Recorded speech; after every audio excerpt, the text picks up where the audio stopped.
இப்போ இந்த டிசைர் வந்து ஒரு 9 லேக்னா அந்த 9 லேக்கு ஏற்ற போல நம்ம இன்சூரன்ஸ் எடுப்போம். கரெக்டுங்களா? இப்போ இது 2 crore கார்னா அந்த 2 crore ஏற்ற மாதிரி பாலிசி இருப்போம். இப்போ 2 crore காருக்கு இல்லை என்னால் அவ்வளோலாம் எடுக்க முடியாது, எனக்கு 10 லட்சத்துக்கு கொடுங்க அப்படின்னு சொல்லிட்டு எடுக்குதுன்னு வச்சுங்களேன். நாளைக்கு இந்த கார் வந்து ஃபுல் டேமேஜ் ஆயிடுச்சுன்னா கம்பெனி என்ன கொடுக்கும்? 10 லட்சம் தான் கொடுக்கும். அந்த 10 லட்சத்தை வச்சு இந்த 2 crore காரை ரீப்ளேஸ் பண்ண முடியுமா? ஸோ இதே தப்பு தான் லைஃப் இன்சூரன்ஸில் நம்ம பண்ணுறோம். இப்போ என்னோட இன்கம் வந்து பார்த்தீங்கன்னா 1 லேக்காக இருக்கும். ஆனால் எனக்கு வந்து 10 லட்சத்துக்கு பாலிசி இருந்தால் போதும், 5 லட்சத்துக்கு பாலிசி இருந்தால் போதும்னு எடுப்போம். ஹெச்எல்வி, ஹியூமன் லைஃப் வேல்யூ. ஒவ்வொரு ஹியூமனுக்கு ஒரு வேல்யூ இருக்கும். இப்போ இந்த டிரைவருக்கு ஒரு வேல்யூ இருக்கும், இப்போ இந்த லேடிக்கு ஒரு வேல்யூ, இந்த சாருக்கு ஒரு வேல்யூ, இந்த தம்பிக்கு ஒரு வேல்யூ, டாக்டருக்கு இன்ஜினியருக்கு ஒரு வேல்யூ இருக்கும்.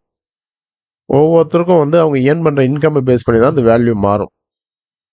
சரிங்களா? இப்போ உதாரணத்துக்கு இப்போ ஒருத்தர் வந்து 1 லேக் ஏர்ன் பண்ணுறோம்னு வச்சுங்களேன் மந்த்லி. இது பெரும்பாலும் எல்லாரும் வாங்கக்கூடிய இன்கம்மு.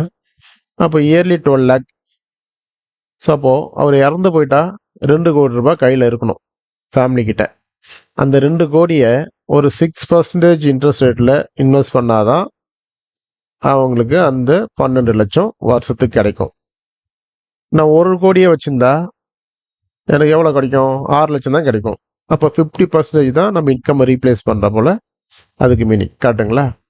பெரும்பாலும் வந்து மக்கள் 1 கோடி வச்சிருப்பாங்க. அது கூட பார்த்தீங்கன்னா இன்சூரன்ஸ் பேசக்குள்ள எனக்கு 1 கோடி அதிகன்ற மாதிரி சொல்றவங்களாம் இருக்காங்க. இப்போ 40,000 ரூபாய் இன்கம் ஏர்ன் பண்றாங்க அவங்கன்னா 1 கோடி ரூபாய்க்கு பாலிசி வச்சுக்கலாம். 80 லட்சம். இன்ஃப்ளேஷன் அட்ஜஸ்ட் பண்ணணும்னா இப்போ இன்ஃப்ளேஷன் வந்து ஒரு 5% வச்சுங்களேன் ஆவரேஜா. ஆக்சுவலாக ஒவ்வொன்றுக்கும் இன்ஃப்ளேஷன் மாறும். ஃபுட்டுக்கு இப்போ எஜுகேஷனுக்கு 14%, இப்போ வெட்டிங்லாம் பார்த்தீங்கன்னா 10%, அந்த மாதிரி மாறும். நம்ம 5% இன்ஃப்ளேஷன் எடுத்துக்கலாம் கூட. நம்ம வருஷம் அதை அட்ஜஸ்ட் பண்ணணும் அப்படின்னா என்னோட இந்த 2 crore ஃப்ளாட்டாக தான் நம்மளுக்கு 1 லேக் பர் மந்த்து கிடைக்கும். ஸோ இப்போ எனக்கு வந்து இன்ஃப்ளேஷன் அட்ஜஸ்ட் பண்ணணும் அப்படின்னா அதுக்கேற்ற மாதிரி இப்போ செகண்ட் இயரில் ஃபர்ஸ்ட் இயர் முடிச்சு செகண்ட் இயர்லேருந்து 1,05,000 தேவைப்படும். 5% கரெக்டுங்களா? ஸோ அப்போது சம்மோஷன் வந்து இன்னும் ஒரு 15% இன்க்ரீஸ் பண்ணிங்கன்னா